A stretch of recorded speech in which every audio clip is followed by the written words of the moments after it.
Welcome back to the GSTL. Life took game number 1 against Symbol, one of the toughest matches to call of the night. And as a result, StarTale can rest a little bit easier going into their next PVZ. Now the next Protoss vs. Zerg, also a match where, statistically speaking, Avenge definitely has the edge over his opponent. It's not the matchup where Sleep usually shines. He's much more successful in the Zerg vs. Terran. And this is going to be important. A 2-0 and early lead here for StarTale would be quite important to the team and the coach. And of course, the AZUBU head coach knows this as well. He needs a few of the players to win one of the top matches that they're going to face later on. 4 wins, that's what you need if you want to win it right away. You might see an ace match today. We have a very, very tough lineup for both teams. But so far, StarTale is off to a good start. Wishing luck to her StarTale cuties. Fighting, she says. And Avenge here, looking ready. Sleep, always got that serious face when he's not passed out on the bench.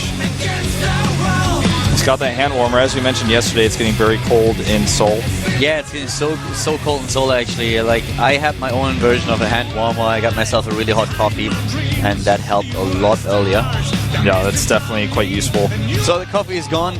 Time for the games to heat us up. The games are going to heat me up, man, especially this one on Yunsu. So on Yunsu, there's a lot of different Protoss timing attacks you can hit. For a Zerg player, it feels just like any other map, 4-player or 2-player. You want to put pressure on that third base if they take it early. If not, you just want to make sure you defend anything they throw at you. Yeah, Sleep is now in a position where he needs to put something. He needs to pull something off, because this is not the matchup where he's really that successful. So maybe he has a specific strategy prepared. Could exactly be what we're going to see right now, because he's up against a tough opponent. Avengers won a lot of his matches against Zerg that he played lately. And by the way, also a couple of games against Symbol here, of all things. But we're going to jump into the game right now and going to find out if StarTale takes a 2-0 lead here in the series and in the round 2 of the GSTL, the playoffs here, or if it's going to be AZUBU tie things up. GSTL, colorful.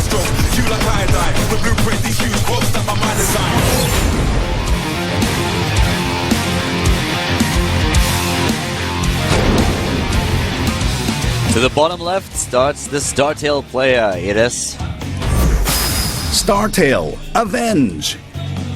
StarTale Avenge with a pretty good track record against Zerg. 16-10 leaves him with a 61% win ratio. And his opponent is starting to the top right of the map, the Zerg player for Team AZUBU.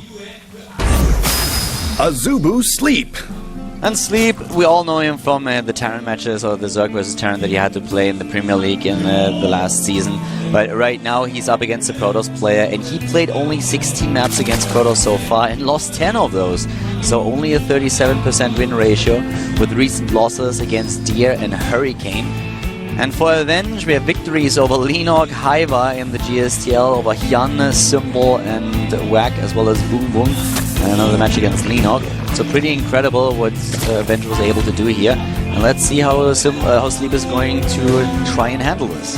Yeah, that's what we're going to have to find out. Because I really feel like, despite the fact Sleep is a good player, he's just up against someone who's good well, I got distracted by this Let's Go StarTale sign. But he's up against someone who's really good in the matchup, and it's a 2-player map. And this 2-player map, or as a Protoss, when you play on a 2-player map, I feel like most of the time you feel pretty good, knowing that you're the one who has the more flexible openings.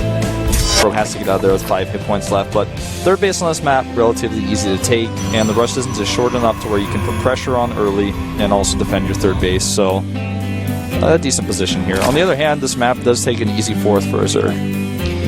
Nexus first into Forge, Overlord of course already spotting what's going on, and let's see how especially Sleep is going to play this. Avenge is a player who really likes his timings. He has shown us the same thing in Varai's matchups already. If he gets the timing out there, he likes to be aggressive and tries to put pressure onto his opponent. And it's going to be interesting to see how exactly Sleep is going to deal with that. Currently heading into his first hatch, started things off of course with a 14 pool, which leaves you the safety net that you usually want to have. Yep. And drone goes to the third base is exactly what Avenge was looking for, and he will go and block it with his probe until the Zerglings arrive. Just going to deny him a little bit. Not too long, though. If you look at the minerals here, you can see it's not going to affect his timing all too much. And he only has 5 hit points anyways. But every little thing does help, plus the scouting information that lets him know, okay, you're taking the third base right at 420. Yeah, there are a couple of games today where you really think that AZUBU will have the upper hand, and this is one of the important ones when it comes to the overall result. Symbol vs. Sleep was very important, and also this one is one where the two players are basically on eye level with a slight advantage to Avenge here just because of the results in the matchup. But then you have games like Panic vs. Supernova, where most people would say that Supernova is going to take the match. Another game where I see a favor in AZUBU is Ragnarok vs. Pet, where Ragnarok just showed us already that he's definitely able to take games in ZVZ. So if Avenge would win here, that would be a great start for StarTale, because they have a couple of players out there who are definitely in a position where they can take their match. Curious is up against Boom Boom, that's going to be a tough one. And we have Hack versus Santa, another mirror match, but a TVT. So a couple of very exciting games going on later. But this one, if Avenge really is able to clutch out another victory, then StarTale might bring us to that third game that everyone wants to see. Yeah, no, that's absolutely correct. So I like their position so far. Sleep very careful with his scouting. Does not see the Stargate though. The Stargate's put in the exact place you wanted on this map because there's no way for the Overlord to really sneak in there. The main base is so big. So the Stargate will remain hidden. And with the Stargate, it looks like he's just going to put some Phoenix pressure on. Although, in recent times, we have seen some Zerg players go for Oracles when they do get the Stalker out early, like we see here. But he's not sending the Stalker too forward just yet, and I think we're probably going to see Phoenixes. Yeah, Avenge on the other hand, also someone who really likes to put Void Rays out there, usually starting things off with the Phoenixes as we see here right now. But he's a player who really likes to put Void Rays into the composition later on and then try to pressure the Zerg player. Just so, especially on like bigger maps, we've seen a lot of Void Ray commitment in the mid stages of the game by him. But for now it is Sleep who's active on the map, has those Zelnaga watchtowers, has the scouting overlords everywhere. They will of course be the first target for the Phoenixes, trying to supply block Sleep.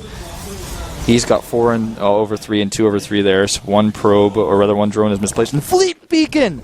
We have a Fleet Beacon! Whoa! That is unexpected. I did not see that coming. And a second Stargate! Okay, this is what I like to see. Okay, so we have double Stargate Fleet Beacon. Now we are talking. Someone is putting out the moves here.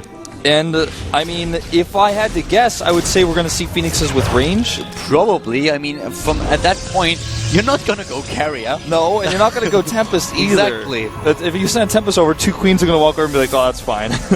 So I think we're just going to... Well, the thing is, if you were going range Phoenixes, wouldn't he continue Phoenix production right now? Maybe he wants to get his Nexus up first to just kind of throw his opponent off. This is going to be really interesting. Only time will tell if Fleet Beacon is done. He goes Tempest. And Tempest! First Tempest is in production. This is so reminiscent of what we had in the game when Heart of the Swarm was just released, where so many players were starting things off with early Tempest because you can zone out the Zerg army quite easily. You can just make sure that everything that is being thrown against you is immediately zoned out by the Void Rays. There's nothing that can really get close at the beginning. The Zerg player might have a couple of Hydralisks, but as long as you keep your wall up, the Tempest from safety can just start shooting. Later you add a couple of Void Rays, or you add something against Hydralisks and against Mutalisks, and it can help you quite a bit. So this is actually old school what we see here. Yeah, this is pretty cool, and it's so strong if you can get away with it. You know, we saw matches like this on Echelon of all maps, and that was Dia back then. And back then, nobody had any idea who Dia actually was. He just transitioned over from Brood War and was one of the players that we saw coming out for his team. And Dia was successful against every Zerg player with a build that is very similar to what we see here right now. So this is old school style. We have most likely Swarm Host coming out here with the Infestation Pit coming. And we've seen a lot of Swarm Host play out of Sleep in this matchup. And we've also seen a lot of passive play. His reaction to the third base is generally not to attack with Hydros and Roaches, but to just take a fourth base as we see here and oftentimes go Swarm Host. And maybe this is what Avenge is expecting. Maybe he's always going to get scouted. I think what he's decided to do here is saying, okay, well, this is what you normally do, and I'm going to counter it by rushing Tempest out. And it's been scouted, of course, here quite bluntly. You know, if you can actually turtle on 3 bases, then one of the things that you can do against this is just make sure that you attack before there are too many of them. And that timing has passed. Yeah. So that ship has already sailed.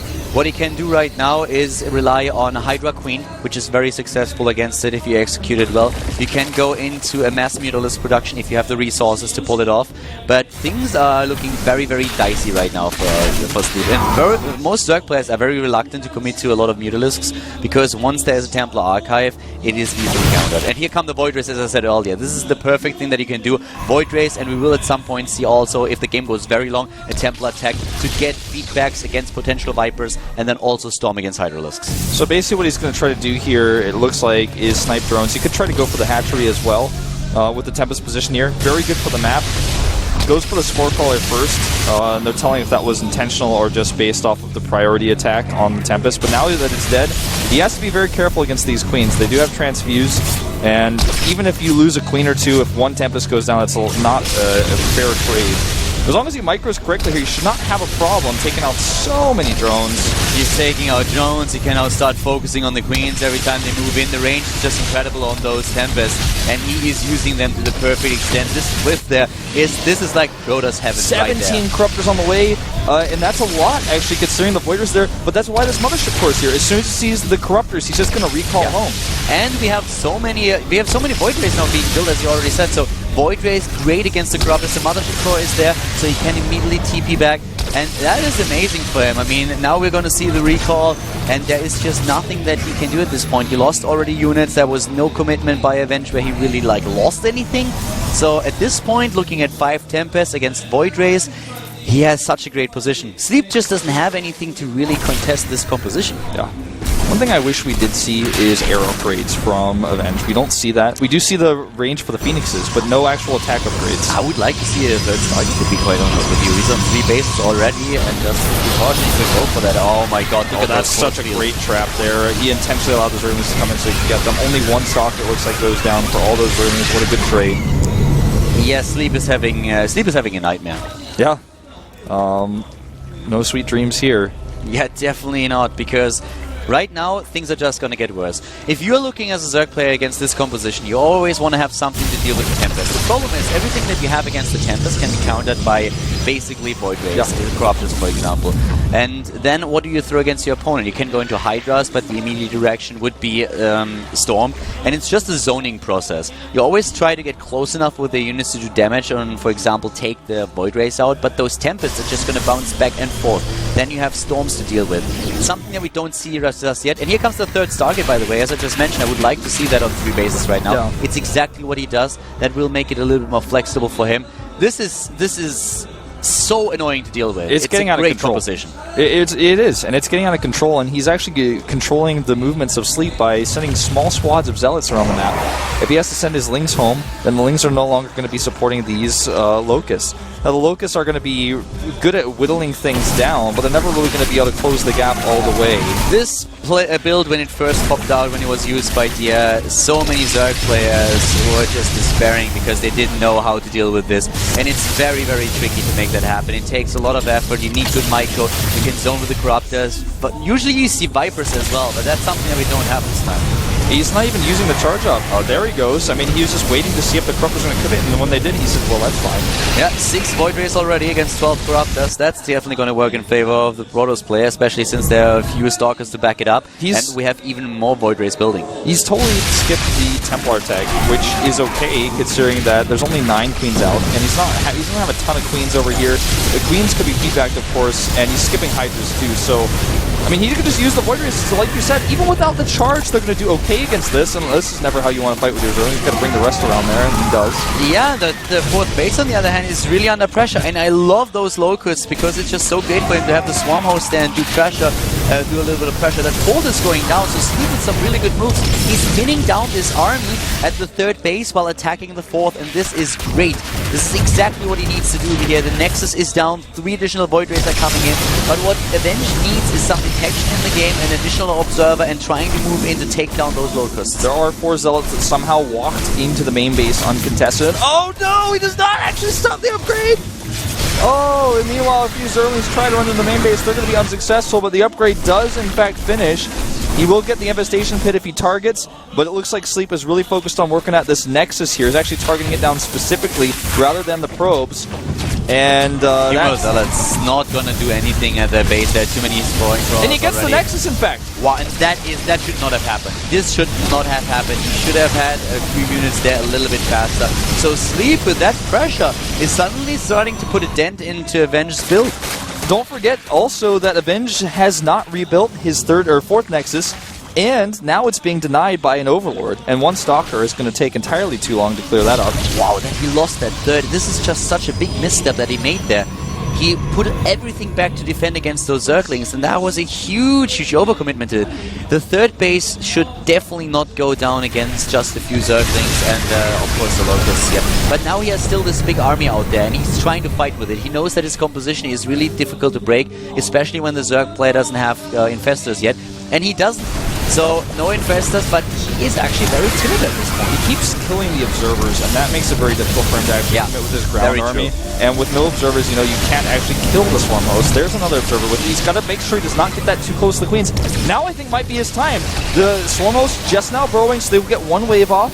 Yeah, he needs to move in there and take down the Swarm Host. That would be great for him. Then he could just snowball and carrying the momentum into his opponent's base. Here come the Corruptors, though. Once again, the Void Race going to town here, taking them out one by one. And suddenly, it is the Zerg player who's dropping his supply rapidly, bringing the reinforcements in. Even the Swarm Hosts are not trying to run away, though, because there's just not enough. The Protoss player is just melting through that army. There are so many Spore Crawlers. He's trying to get into position now to help out against not only the Void Race, but it will help against the Colossi trying to step their way up that ramp.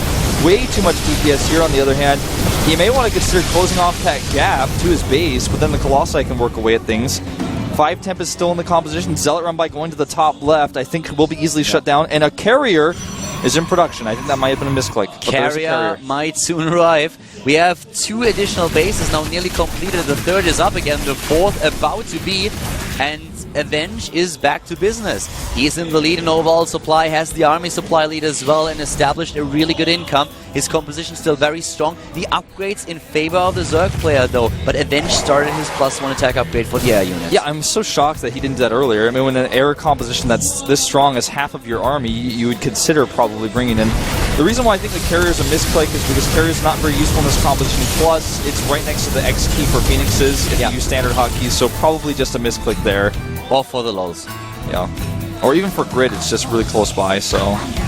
Well, you know, this Corruptor army is doing exactly what it wants it to do. This is move the air army back while the Void Rays on cooldown, so Locust by ground can come up here and actually do some damage to the hatchery, or the Nexus, some of the assimilators, and even killing some probes here. Yeah, he needs to really try to put a dent into those Corruptors, but of course it's always tricky since all those Void Rays, the Infestors are just waiting for good and there it is! The Fungal is there, the Phoenix is to the rescue, moving in, but the rest of the Infestors trying to get the Chain Fungal off. Not really happening, a lot of the shields are already down on the other hand, and here come the Void Rays, the Corruptors engaging, and the production of the Protoss players just not keeping up with the Corruptors moving in. This is disastrous here for Avenge. He's actually losing his army. Sleep with the patience is overwhelming in playing the numbers game. I think this game is over. The Swarm Hosts are ready to kill this base. The Nexus to the bottom right is not mining. It's actually being killed slowly by 2 Zerglings. The Corruptors are killing the last of the Colossi. He snowballed. He didn't get enough Void Rays into the picture. The Corruptors just in a better spot. That fungal on those Void Rays was so important. The double fungal taking down most of the shields. The Nexus gone. Oh my god. Sleep. He did it. GG. Really nice play here by Sleep. Avenge with a few missteps, and look how happy Sleep is there. It's like, yep, I did it. Sleep clearly knew how to play against this strategy. He had prepared against it before. That score was not correct. We have a 1-1 score. I know when the Carrier was seen, the production got really excited and thought it was no way that Avenge could lose the game, but honestly, I feel like Avenge had a massive lead. He got away with his Tempest, but some of the micro we saw from him was lacking, and also he lost his Nexus. That should not have happened, as you said. He definitely had a lead. He had a couple of decisions there that were a little bit questionable. First of all, he started very late to upgrade his own units. We had Sleep from the beginning, from the get-go, really focus on his upgrades as well. That gave him a lead in with the Corruptors and the damage output. If Avenge would have started a little bit faster, at least with the +1 upgrades for his units, that would have done a lot. That would have gone a long way here. Another problem that he definitely had was that he was trying to just defend those Zerglings that were running into his main base with the entire army. If he would have left at least a few units over at the third base, he might have been able to just hold that third. Yeah. He loses the fourth as well. That's something that is not really all that bad, because the fourth was something that he tried to, but it was denied.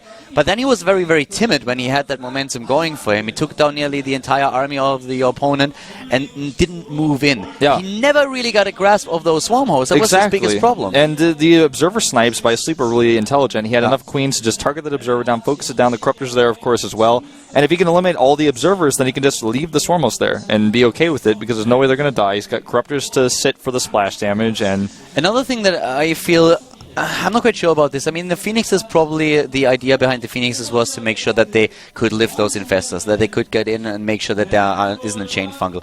What I would have liked to see a lot more after he spotted the composition that his opponent was going for was just trying to get more Void Rays out there, but spread them out. Have like maybe 2 control groups or even 3 control groups for the Void Rays. Just somehow fan them out so that a fungal doesn't hit all of them, and then move in. Because in the end, the problem was there were so many corruptors. I think it was 22 against 6 Void Rays, and the Void Rays were already like nearly down in shields because of 2 fungals, that everything was just taken out by the corruptors. One thing we also didn't see at all, not even a single one of, was Storm. We didn't see any Storms, and it's hard to switch to Storm, especially when you lost 2 of your bases, but getting 1 or 2 Storms on those corruptors could have turned the tide of battle, getting some feedbacks off on the queens, maybe the infestors later. You know, with the Storm, I'm actually okay with the decision, since usually when you get the Storm in, you want to have something, first of all, if you are against a Swarm host player, you want to have something against the Locust, and that's either the Colossi or the Swarm or the Storm.